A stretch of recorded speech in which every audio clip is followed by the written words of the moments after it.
తెలంగాణ విద్యుత్ ఉద్యోగుల ఐక్య వేదిక ఆధ్వర్యంలో టీజీఎస్పీడీసీఎల్ ప్రధాన కార్యాలయం ముందు ఉద్యోగులు ఆందోళన చేశారు. సీఎండీ ముషారఫ్ అలీ అక్రమ బదిలీలు చేస్తున్నారని ధర్నా చేశారు.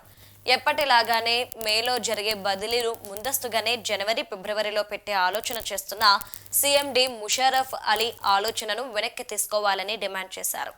తెలంగాణలో ఆంధ్ర ఉద్యోగులకు కీలక పోస్టులు ఇవ్వడం కోసమే ముషారఫ్ అలీ ఈ బదిలీలు చేస్తున్నారని ఉద్యోగులు ఆరోపించారు.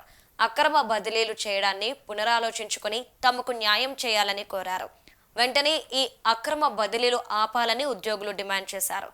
లేదంటే ఉద్యమాన్ని మరింత ఉధృతం చేస్తామని విద్యుత్ ఉద్యోగులు హెచ్చరించారు.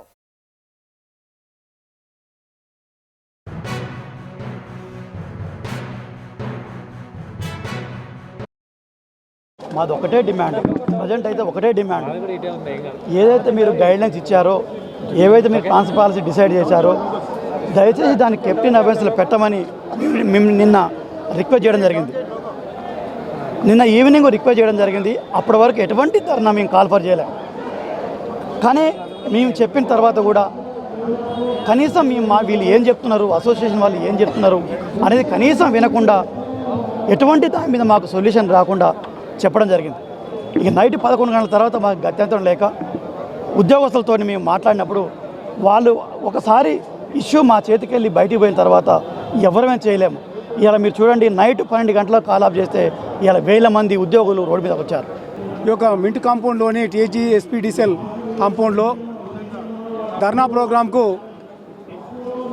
ఈ యొక్క ఎస్పీడీసీఎల్తో పాటు ఎన్పీడీసీఎల్, ఎస్పీడీసీఎల్, జెన్కో కంపెనీలు మొత్తం కలిపి దాదాపు ఈరోజు 10,000 మంది ఇక్కడ చేరుకోవడం జరిగింది. ముఖ్యంగా మేనేజ్మెంట్ మొండి వైఖరికి నిరసనగా ఈరోజు ఈ యొక్క నిరసన కార్యక్రమం చేపట్టడానికి కారణం యాజమాన్యం. కానీ మేము ప్రభుత్వానికి మాత్రం వ్యతిరేకం కాదు. కానీ యాజమాన్యం మొండి వైఖరికి నిరసనగా మా పోరాటాల హక్కుల కొరకు, మా యొక్క కోరికల సాధన కొరకు, మా హక్కుల సాధన కొరకు ఈరోజు ఈ పెద్ద ఎత్తున ఏర్పాటు చేయడం జరిగింది. దీనికి మా యొక్క టీజీఎస్పీడీసీఎల్ ఆఫీసులో మహాధర్నా కార్యక్రమం చేపట్టడం జరిగింది. ఇదేంటంటే మేనేజ్మెంటు ఉద్యోగ సంఘాలతో చర్చించకుండా ఈ జనరల్ ట్రాన్స్ఫర్స్ పాలసీ ఇవ్వడము దానికి కారణము.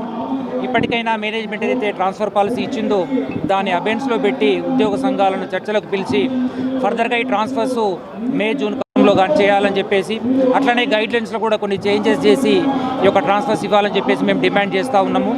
ఉద్యోగ సంఘాలుగా